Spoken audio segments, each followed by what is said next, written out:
天堂究竟长什么样子？你知道天与地的交汇处在哪里吗？你听说过天空之镜吗？长期以来，人们曾不止一次幻想过天堂是否存在。虽然这个问题可能永远都没有答案，但是请不要遗憾，因为在我们生活的地球上，其实有很多种非常漂亮的地方。这些地方的景色堪称人间天堂。但是由于这些地方都散布在地球的各种角落，所以导致世界上的绝大多数人这一辈子可能都不能亲眼目睹一下这些震撼的景观。今天这期视频，黑土就给各位领导找出了世界上景色最壮观的10个地方，带各位领导一起了解一下这些人间仙境。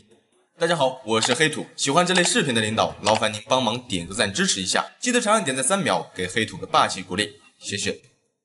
而第10个，乌尤尼盐沼。这里是世界上最大的盐沼，它的面积超过了1万平方公里。它位于玻利维亚西南部，靠近安第斯山脉的一个山顶上。每年一到了雨季，这片盐滩就会被雨水注满，形成一个浅水湖泊。等大雨过后，这里薄薄的湖面就像一个巨大的镜子一样，在反射着超级震撼的天空景色。此时如果身处这里，看上去就犹如站在了天与地的交汇处一样，非常奇妙。由于湖内多数都是由一层研制的矿物质硬壳组成，并且湖水通常都很浅，因此个别地方甚至可以承受住汽车的重量。当人们将汽车开到湖面上时，看上去就犹如身处天上一样，景色非常震撼。其实除了景色，这里更引人注目的地方就在于它的价值。你知道吗？这里除了漂亮，在这些白色的盐滩之下还埋藏着很多金属资源，特别是锂。我们都知道锂的主要作用就是用来制作电池，而在这片犹如人间仙境的盐滩之下就埋藏着大量的锂。据人们勘探，但是这里的锂储量几乎占全世界锂的1半。如果当地人将这里的锂全部开采出来，估计玻利维亚这个国家的财富甚至可以与富得流油的中东巨头沙特阿拉伯相匹敌。第9个，雷特巴湖。雷特巴湖也叫玫瑰湖，这里的湖水呈粉红色，远看上去就像是一大片血水一样，非常恐怖。这座湖位于塞内加尔境内，它实际上是一个面积仅有3平方公里的咸水湖。湖中血红色的水实际上也不是血液，之所以会使湖水变成这种颜色，是因为在这片湖内生活着一种名为噬基菌的微生物。这种微生物特别喜欢生活在极端恶劣的环境下，比如高温、高盐以及高浓度的重金属甚至其他有毒物质的环境中。而位于塞内加尔的雷特巴湖就是一个天然的高盐咸水湖，这里的含盐量高达每升380克，湖水非常咸。这种环境正是这种噬基菌最理想的栖息地。由于这种微生物自身会产生一种红色素，主要用来帮助它们自身吸收阳光，所以当越来越多的噬基菌聚集在一起的时候，就会使湖水变成粉红色。除此之外，这座湖还拥有与死海一样的功能。由于湖内的盐分含量高达 40%， 所以它与死海一样浮力很强，可以轻松地使我们的身体漂浮在水上。不过遗憾的是，这里并不适合游泳，由于水中的含盐量浓度过高，因此直接接触会对我们的皮肤产生一定的损伤。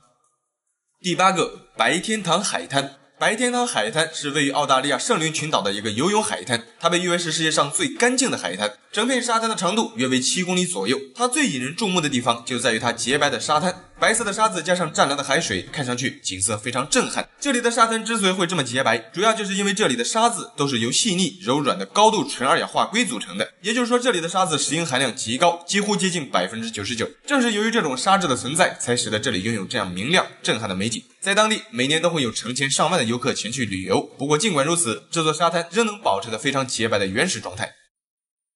第7个，瓦卡奇纳。你知道沙漠中的绿洲究竟长什么样子吗？位于南美洲西部的秘鲁境内，就有这样一个地方，名为瓦卡奇纳绿洲。它坐落于当地最大的沙丘之间，号称是南美洲最美的一个绿洲。这里就像是一个小镇，周围都被高达约100米的沙丘所环抱。小镇围绕着一池的天然湖水为中心，内部含长有棕榈树、桉树以及人类的建筑物。这里的常住人口约为100人，但是常住的旅客却高达上千人。小镇内部设有各种酒店、商店以及娱乐设施，非常齐全。说到这里，相信很多领导都非常好奇，在干旱的沙质地区，这片绿洲是怎么形成的？其实这里的水源都是来自安第斯山脉的地下河，由于地下储水层的自然泄漏，才形成了这么一小片湖泊。这里的河水也是吸引众多游客的一大亮点，因为在当地有一个传说，就是这里的水和泥浆具有治疗的作用，因此长期以来，很多人一直认为这里的湖水有一定的医疗功效，因此曾一度吸引来了很多游客慕名而来。到了1988年，由于游客众多，造成用水量的增加，所以逐渐的导致这座湖干涸了。但是当地为了保住旅游业，便向这里铺设了管道，从附近的伊卡市内将水抽到这里。第6个，张掖国家地质公园。乍一看上去，很多人都会误以为这里是动画片里的世界一样，但实际上这里是真真切切的地球景色，并且它就位于我们国家的甘肃省的张掖丹霞地质公园。这里的地貌奇观大约在600万年前就已经形成。由于丹霞地质的构造多数都是由红色的砂砾岩堆积而成，丘陵上的红色砂岩经过长时间的风化剥离和流水侵蚀，再加上气候变化以及风力等因素的影响，逐渐的形成了这种奇异的景象。每当阳光从山丘上扫过时，这里的山丘就会从不同程度上呈现出色彩斑斓的丹霞地貌，景色非常震撼。由于这里身处大陆腹地，并且是典型的温带大陆性干旱气候，冬寒夏暖，四季分明，所以在不同气候或者环境下，这里的颜色也会有所不同。对了，再有就是这里还被誉为世界10大神奇地理奇观之一，景色非常震撼。第5个，羚羊峡谷。这个画面相信有些人会比较面熟，因为它曾出现在很多人的手机壁纸上。这种地方看上去非常梦幻，给人的感觉特别不真实，但实际上它也是真实存在的地球景色。羚羊峡谷位于美国的亚利桑那州的沙漠地区，这里实际上是一个由水流形成的狭缝峡谷。在这种干旱的环境下，每当暴雨来袭，就会导致山洪爆发。如果地面有裂缝的地方，就会被湍急的水流长期冲刷，时间久了就会逐渐的形成这种狭窄的峡谷。山洪过后，外加上风的侵蚀，日积月累就会形成这种如同水流的边缘。不过仅凭这2点还不足以形成这种壮观的景象。最主要的其实就是这里的地质构造。羚羊峡谷内的地质构造是由红砂岩组成的，特殊的地质颜色经过冲刷过后才会形成这种震撼的景象。对了，再有就是这里虽然景色宜人，但是也非常危险，特别是雨季，一旦下雨，这里随时都会有山洪爆发的风险。在1997年就曾有一场突如其来的暴雨来袭，导致山洪爆发，而正在参观羚羊峡谷的11名游客，由于没能及时走出峡谷，导致全部丧生，非常危险。而第4个，达洛尔。如果单从景色上去看，这里的确非常奇幻，五颜六色的地表，风景非常美丽，但是在美丽的背后，这里却有着非常可怕的一面。我们眼前所看到的这些色彩斑斓的地方，其实常年都被毒性气体所覆盖。这里位于埃塞俄比亚的达罗尔火山附近，这些神奇的地貌其实就是由于火山活动，高温将地下水溶解的盐分带到地表所导致的盐分沉淀层。这些盐分经过阳光照射，水分很快就会蒸发，水中所含的盐分就会凝结并堆积起来，从而形成这种五颜六色的岩层。随着岩层越来越多，才构成了这种神奇的地貌。景色虽美，但是这种地方只可远观不可近探，因为这里是地球上平均年气温最热的地方。达罗尔的海拔很低，它低于海平面以下约100多米，而地球上最低的陆地火山就在这里，因此这里常年都会有大量的热量和腐蚀性气体从地下冒出。人类如果身处这种环境下，极有可能会中毒。再有就是地表上那些小水坑里的水，虽然看上去比较漂亮，但实际上非常危险。这些水的腐蚀性极强，足以溶解我们的衣服甚至鞋子，相当可怕。第3个，大棱镜彩泉。这里是世界上第3大温泉，它位于美国的黄石国家公园内。这个温泉的宽度达到了75米，长91米，也于其边缘地带呈现出鲜艳的彩色，因此大棱镜彩泉在当地也被称为彩虹泉。这座温泉之所以会变成这种颜色，是因为在这里的水中生活着一些藻类和一些含色素的细菌等微生物，这些微生物的体内含有叶绿素和类胡萝卜素，这种物质会使它们的身体颜色随着温度的变换而改变，也就是说季节不同，这个温泉的颜色也会有所不同。之所以只有边缘是彩色的，主要就是因为温泉的中心点位温度较高，不适宜这些微生物生存，而边缘水温较低的区域则是它们最佳的理想栖息地。温泉中间的水温最高的时候可达70摄氏度，几乎没有微生物，所以颜色也就没发生太大的变化。再有就是这里虽然是一个天然温泉，但是却不适合游泳，主要就是因为这里的水温过热，有一些地方甚至接近沸点，如果贸然下去游泳，游着游着可能会被煮熟。除此之外，这种色彩斑斓的水面虽然看上去景色宜人，但实际上却满载病毒。科学家在对这里的泉水研究后发现，这里的水面上布满了用肉眼看不到的细菌，每一小勺温泉水中就有多达成百上千个病毒种类，也就是说我们的手仅仅是触碰到这里的水面，就有可能被几百种病毒粘在手上，非常可怕。第2个，冰岛大冰洞。对于生活在温带地区的我们来说，一辈子想要见到这样的景色几乎是少之又少。这里是位于冰岛西南部瓦特纳冰川的一处冰洞，走进冰洞内部就犹如身处一个梦幻般的世界一样，景色非常震撼。这种冰洞多形成于瓦特纳冰川，由于在瓦特纳冰川的地下分布着熔岩、火山口和热湖，所以受地面温度的影响，导致冰川内部经过复杂的物理变化，底部的冰就会在一定程度上从内部融化，从而形成了这种冰洞。再有就是这种冰洞不是恒久不变的，随着气候的变化，这种冰洞也会变得极不稳定，特别是到了夏季，大部分的冰洞都会有塌陷的风险，所以千万不要在没有向导的情况下只身一人去探索这些大冰洞。这种地方的景色虽然足够震撼，但是危险系数也相当的高。好，第1个，奈卡矿。这里原本只是一个矿洞，主要用来开采铅、锌以及银矿，但就在开采的过程中，工人们在位于地下290米的深处意外发现了一个地下的巨型水晶洞。这里的水晶非常巨大，最大的水晶长度竟达到了10米以上。据估计，这些巨型石膏晶体可能从10万多年前就在这里缓慢的生长了。它们的形成原因主要就是由含有硫酸钙的地下水渗透形成的。在岩浆的不断加热下，这些含有硫酸钙的地下水就会开始缓慢的渗透整个洞穴，从而形成这么一个水晶洞。这个矿洞其实在很久之前主要出产的都是金银，到了1990年才开始发掘锌和铅，最后又发现了这么一个水晶洞。后来到了1911年到1922年间，这个矿洞不知是何原因一度关闭。就在人们准备放弃这个矿坑的时候，又在里面发现了另一个富含大量水晶的洞穴，只不过这次发现的水晶洞穴里的晶体并没有第一个大，晶体长度仅有1米左右。对了，再有就是这个地下洞穴实际上是注满水的，人们之所以可以进入到这个洞内，是因为提前用水泵将内部的水抽走了。如果停止抽水，那么这个洞穴就会再次被水淹没。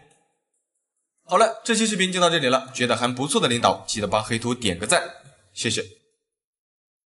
你见过比狮子还要可怕的野牛吗？你知道被野牛撞一下究竟有多恐怖吗？在绝大多数人的印象里，牛都是一种憨厚老实的动物，但实际上你知道吗？在全世界，牛的品种多达1000多种，但是野生的牛科动物就超过了140多种。多数人能接触到的都是一些人类饲养的家牛，其实在野外还有很多种非常凶猛且致命的野生牛。这些牛的危险程度其实一点也不次于狮子和老虎这种大型猛兽，有些品种甚至比狮子和老虎更加危险。如果在野外遇到它们，一定要与其保持安全的距离，因为一个不小心就有可能被这种野牛刺穿我们的身体，非常危险。今天这期视频，黑土就会给我领导找出来世界上最危险的8种野生牛，带给我领导一起认识一下这些低调的猛兽。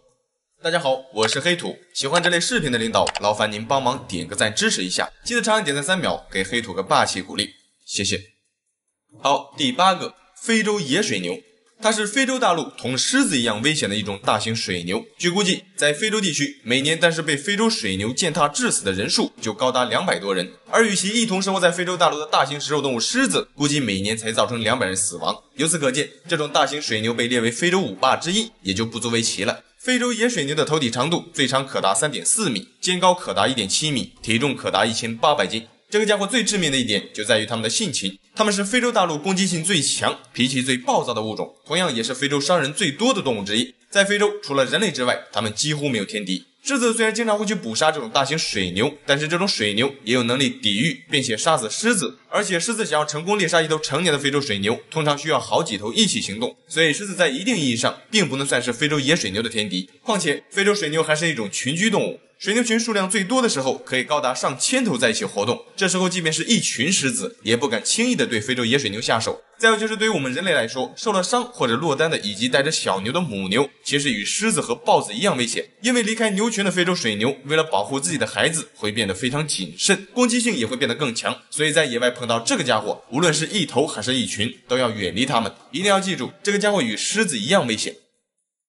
第7个，欧洲野牛。欧洲野牛是欧洲现存体重最重的陆地动物，它的体长可达 2.9 米，肩高接近2米，体重最重可达1吨。在夏季，一头成年的雄性欧洲野牛在1天之内就可以吃掉60多斤的食物。看到这里，有些领导可能注意到了，它的外形与美洲野牛貌似非常接近。确实，欧洲野牛与美洲野牛同属野牛属，它们的关系非常密切，外表也十分接近。但是除了外表，两者的身体构造却大不相同。欧洲野牛长有14对肋骨，而美洲野牛却有15对肋骨。欧洲野牛的平均身高普遍也都比美洲野牛更高，腿部也更长。最明显的区别就在于，欧洲野牛非常不容易被驯服，脾气比较暴躁，尤其是每年的7到10月份，在这段时间是欧洲野牛的发情期。在这个时候，发情的雄性欧洲野牛会变得非常暴躁，性情蛮横无比，一切靠近它的物体都有可能遭到它的攻击。无论体格多强壮的人类，一旦遭到这个大块头的冲撞，都是极其危险的。然而，即便是这么强壮的一个物种，却差一点被人类灭绝。其实，在很久之前，欧洲野牛曾广泛分布于欧洲地区，但是几个世纪以来，随着人类对它们不断的捕杀，早在1927年，这个物种就已经在野外灭绝，只有动物园里还剩下48头。之后，人们又开始对其进行各种保护繁衍，到了1951年，这个物种才被重新引入野外。据估计，截止到2019年，全世界的欧洲野牛的数量约为7000多头。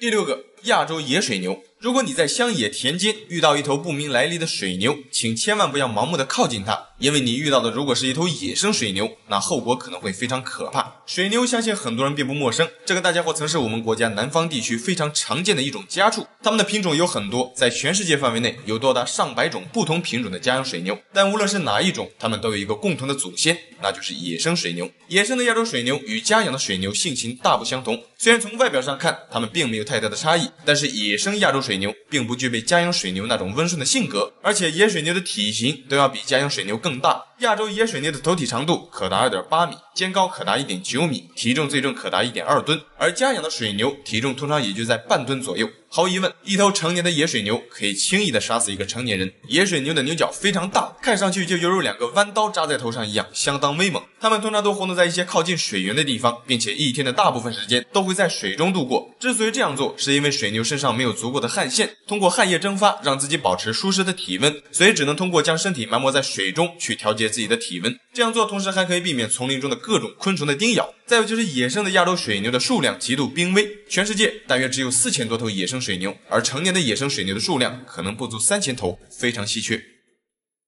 第5个，爪哇野牛。爪哇野牛也叫白臀野牛，这个物种与白指野牛一样，腿部的下半截也是白色，它们的体色多数都为黄色，远看上去跟乡野间的大黄牛很像，身材大小也与家养的大黄牛非常接近，但是千万不要小看它，你知道吗？爪哇野牛在我们国家与大熊猫一样，同属于1级重点保护动物。这种野牛最明显的特征就在于它们的臀部。爪哇野牛的臀部通常都长有一大片白斑，它们的身材高大，但是头部相对较小。这种野牛的体长也就在 2.2 米左右，肩高最高可达 1.7 米，体重最重可达1600斤。这个物种除了黄色，还有一些个别的皮肤颜色呈黑色。黑色的爪哇野牛远看上去与白指野牛很像，但它们两者却是完全不同的物种。这个物种的可怕之处主要就在于它们的外形，由于其外形与家养的大黄牛非常接近，所以人们看到它特别容易会将它与家牛混淆，因此当它们接近我们时，我们会毫无防备。一旦爪哇野牛被激怒或者受到惊吓，它们也极有可能会对我们发起攻击，因为它们毕竟是生活在野外的野生物种，性情与家养牛大不相同，一旦失控，谁都无法预料它们会做出什么样的危险举动。所以说在野外遇到臀部是白色的大黄牛，一定要时刻警惕，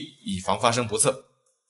第4个，低地水牛。它是世界上体型最小的水牛之一，这个物种的体长约在 1.8 米左右，肩高仅为85厘米左右，体重也就在300-400斤左右。它的外观整体看上去不像牛，反而与一些羚羊有些相似，但它实际上是一种水牛。这个家伙体型虽小，但是对人类却非常具有攻击性，尤其是年轻的低地水牛，它们生性孤僻，并且非常易怒，头顶上那2根尖锐的牛角就像2把锋利的匕首一样，在发起攻击时，它们会利用尖锐的牛角疯狂地刺向目标，一旦遭到它的攻击，就像是被无数把不算太锋利的匕首往我们身上扎一样，非常恐怖。这个物种主要都活动在一些热带和亚热带地区，通常都栖息在一些热带雨林深处。它们与其他的牛科动物不同，低地水牛通常都是单独活动，而不像大多数野牛一样成群生活。再有就是它们的寿命，野生的低地水牛寿命最长可达20年以上，圈养的可达30年。切记，在野外，特别是人烟稀少的热带雨林里，遇到的任何陌生的动物都有可能会威胁到我们的生命，哪怕仅仅是一只小虫子。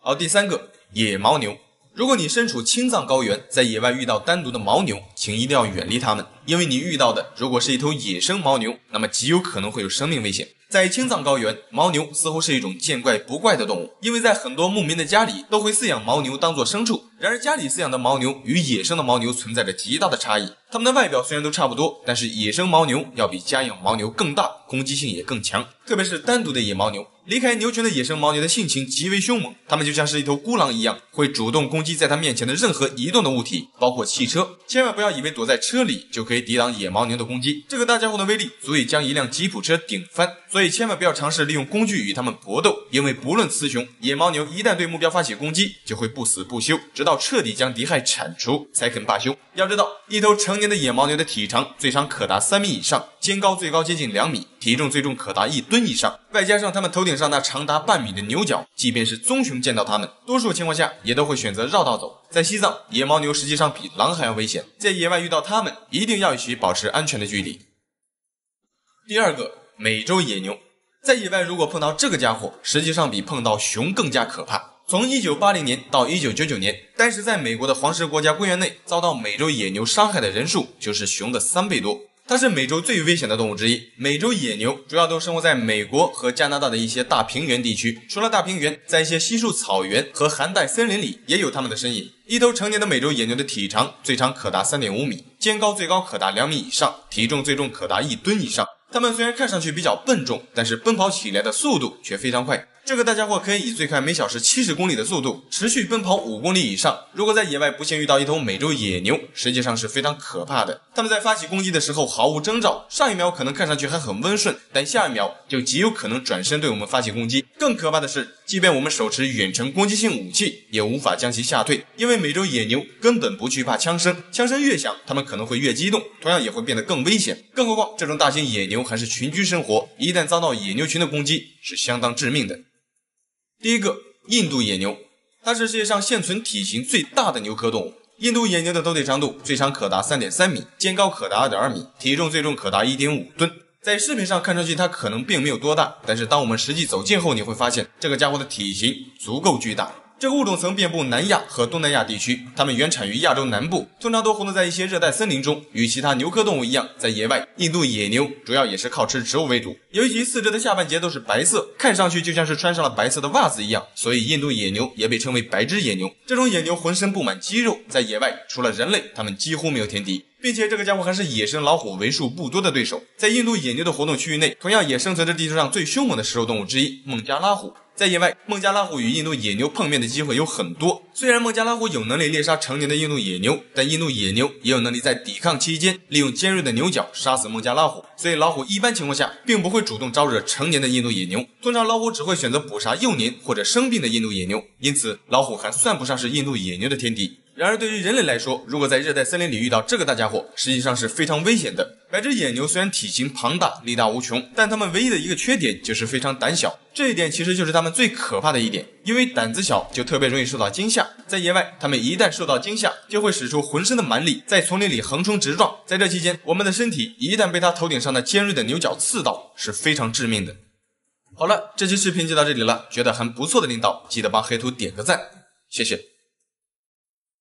你知道世界上战斗力最强的狗是谁吗？你以为藏獒在犬界真的能名列前茅吗？在大多数人的印象里，一提起战斗力最强的猛犬，多数人第一时间可能会想到比特犬。确实，这个品种的战斗力足够强悍，但是除了比特犬，其实还有很多种大型猛犬的战斗力也非常恐怖。有些猛犬的实力甚至都可以与凶猛的野兽相抗衡。今天这期视频，黑兔给各位领导找出了世界上战斗力最强的8种猛犬，带各位领导一起了解一下这些凶猛的恶犬。大家好，我是黑兔，喜欢这类视频的领导，劳烦您帮忙点个赞支持一下，记得长按点赞3秒，给黑兔个霸气鼓励，谢谢。好，位列第8位的就是阿根廷杜高。杜高犬是阿根廷的一种大型獒犬，这种犬的肩高接近70厘米，体重可达90斤以上，咬合力更是高达400多斤。这个家伙浑身充满肌肉，看上去给人的压迫感极强，它的性情就犹如它的外表一样，相当凶猛。这种狗最初是人类为了狩猎野生动物才特意培育的一种狩猎犬。很久之前，在南美洲的一些农村地区，人类经常会遭到野猪和美洲狮的骚扰。当地人为了减少农业损失，便特意利用各种烈性猛犬相结合，才培育出的一种新品种。杜高犬的基因里包含了有西班牙斗犬、西班牙獒犬和世界上体型最大的大丹犬，以及凶狠好斗的斗牛犬和全狮犬。如果仔细观察的话，你会发现杜高犬与以上的那些犬都有一些相似之处。这几种犬无论是哪一种，都是相当凶猛的。而杜高犬则结合了以上那些猛犬的各种优势，特别是耐力。杜高犬的耐力极强，这一点也让它成为了当地的一些竞技比赛中最受欢迎的品种。耐力强就代表可以持续的战斗，体力好的猛犬往往都会占据上风。第7个，巴西菲勒。菲勒犬与杜高犬一样，在很久之前都是一种狩猎犬，只不过不同的是，杜高犬针对的是野生动物，而菲勒犬针对的则是人类。之所以这样说，是因为在18世纪时，巴西还盛行奴隶制的时候，一些农场主为了以防黑奴逃跑，就会饲养很多菲勒犬，用来看守黑奴。不仅如此，有时候即便是跑掉的黑奴，这种菲勒犬也可以利用自身超强的追踪能力，依靠气味找到并且能够完好无损的将逃跑的黑奴抓回去。在黑奴的眼里，菲勒犬就像是一个监狱看守一样，在监视着他们的一举一动，非常吓人。这种狗的体型很大，它的身高通常都在75厘米以上，体重普遍也都在100斤以上。仅从外表就能看出这个家家伙十分强壮有力，它可以轻易的扑倒一个成年人类。由于其体型巨大，并且拥有极强的攻击性，所以目前在世界上很多国家，这种狗都被列到禁养名单中。之所以这样做，并不是因为巴西菲勒不够忠诚，反而是因为它太过忠诚。这种狗的性情生性凶猛，攻击性极强，对待主人以及家人也极其忠诚。但是除了主人一家以外，一切靠近它身边的人或动物都有可能遭到它的攻击，非常可怕。第6个，南非獒犬。南非獒犬也就是非洲的獒犬，在距今约100多年前，这种狗曾经是一种与野生狮子周旋的一种大型护卫犬。注意，是周旋，它并没有能力干掉狮子，主要作用就是人类为了防备狮子以及非洲大陆的一些野生动物的侵袭而饲养的一种守卫犬。一只优秀的守卫犬必须具备勇猛的性格，这种狗胆子很大，并且非常凶猛，撕咬能力也极强。南非獒犬的身高可达63厘米以上，体重最重可达160斤。这个物种虽然看上去笨重，但实际上它们奔跑起来非常灵活。南非獒犬同其他的一些大型猛犬一样，在世界上的很多国家都被禁止饲养，有些地方甚至直接将这种狗定义为一种极其危险的品种。它的危险之处其实也就是它的出色之处。南非獒犬具备很强的保护本能，它们会时刻守护以及保卫主人的安全。最突出的一点就在于它们极强的攻击性，这个家伙几乎很少会在战斗中退缩，无论对方的实力有多强大，南非獒犬也敢于对其发起攻击。至今为止，在世界上的某些地方，这种狗仍被当作斗犬饲养。第5个，库达犬。这是一种原产于巴基斯坦的一种大型猛犬，这种狗凶猛异常，身上具备非常强烈的攻击欲望。由于其生性凶狠好斗，所以在当地人们称这种犬为恶霸库达犬。这种狗的体型很大，一只成年的雄性库达犬的肩高最高可达1米以上，体重可达120斤以上。这种狗身材高大，肌肉发达，面部表情凶猛且犀利，看上去给人的压迫感极强。由于其凶猛好斗的性格，在当地几乎不会有人将这个大家伙当作家庭宠物饲养。因为库达犬除了凶狠好斗，它还非常不容易被驯服，主要就是因为这种狗是由多种烈性猛犬杂交而成，体内几乎绝大多数都是烈性猛犬的血统，攻击性极强。平常人家如果饲养这样一只恶犬，可能时不时的就要向外支付巨额的医药费，所以在当地养这种狗的人，多数都是利用库达犬去参加各种竞技比赛的。对于家养狗来说，库达犬似乎并不出色，但如果作为斗犬，库达犬在印度和巴基斯坦这些地区都是一种非常优秀的猛犬。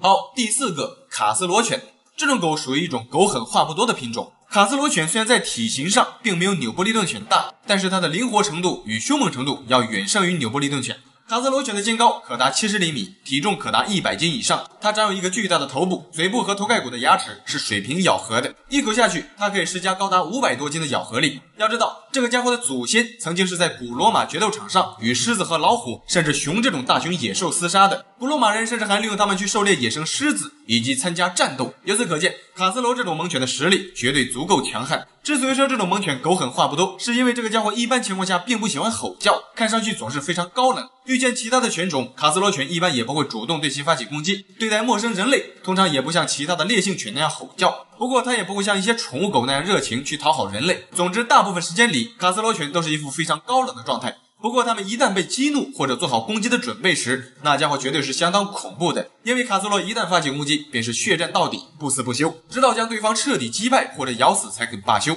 非常凶猛。第3个，土佐犬。这是一种原产于日本的一种大型竞技型斗犬，出于其凶猛好斗的性格，在日本这种狗被誉为东方斗犬之王。土佐犬的体型差异很大，日本本土的土佐犬的体重通常也就在120斤左右，而非日本本土的土佐犬的体重最重可达180斤，肩高可达82厘米。也就是说，在日本境内的土佐体型较小，而非日本境内的体型都偏大。这种狗的性情非常古怪，它们很少会像大多数的狗那样吼叫，绝大多数的时间里，它们都非常安静，几乎不会吼叫。这种习惯会使很多人对这种狗放下戒备的心理，觉得它并没有什么攻击性。但实际上，这种狗非常危险，它们在咬人或者对其他动物发起攻击的时候，都是毫无征兆的。土佐犬从来不会通过吼叫去恐吓对方，而是选择趁对方毫无防备的时候，猛地对其发起袭击，非常可怕。再有就是这种狗在训练的时候，是绝对不能大声的呵斥它，甚至去打它。越是通过暴力的手段去对付它，它就越会对主人加深仇恨。所以在训练这种狗的时候，需要温和的语气和方式。简单点说，就是你怎么对待它，它就会怎么对待你，性情相当古怪。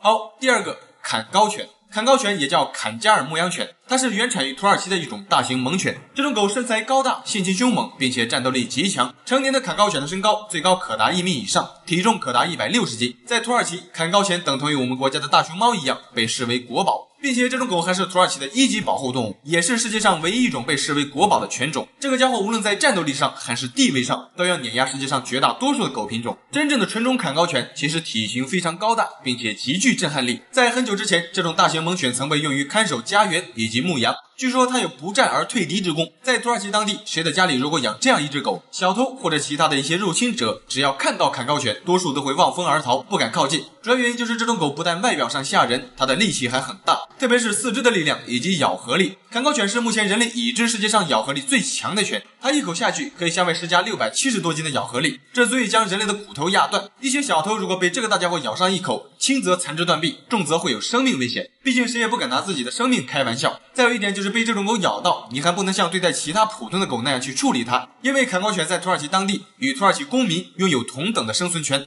再有，这个物种之所以会拥有这么高的地位，主要也是靠自身非常强悍的打斗能力和出色的护卫能力。其实早在14世纪时，这种犬在当地就被当作军队的专用犬种，并且还作为军队的主力之一，跟随队伍南征北战，从事各种任务。他们的祖先大多数都是从战火中存活下来的。要知道，在冷兵器时代，上了战场的狗那是要置对方于死地的，凶猛程度可想而知。如今随着冷兵器时代的逐渐退场，这种凶猛的坎高犬则一直被用于从事各种竞技类比赛。虽然这项运动在世界上很多地方都遭到抵制，但是坎高犬身上那强悍凶猛的战斗力，如果只用它来看家护院的话，那在很多人看来属于是大材小用了。现如今，随着岁月的流失，很多纯种的坎高犬都散落在民间，与其他品种的狗进行杂交，慢慢的导致世界上几乎已经没有纯种的坎高犬了。现在能看到的大多数都属于杂交品种。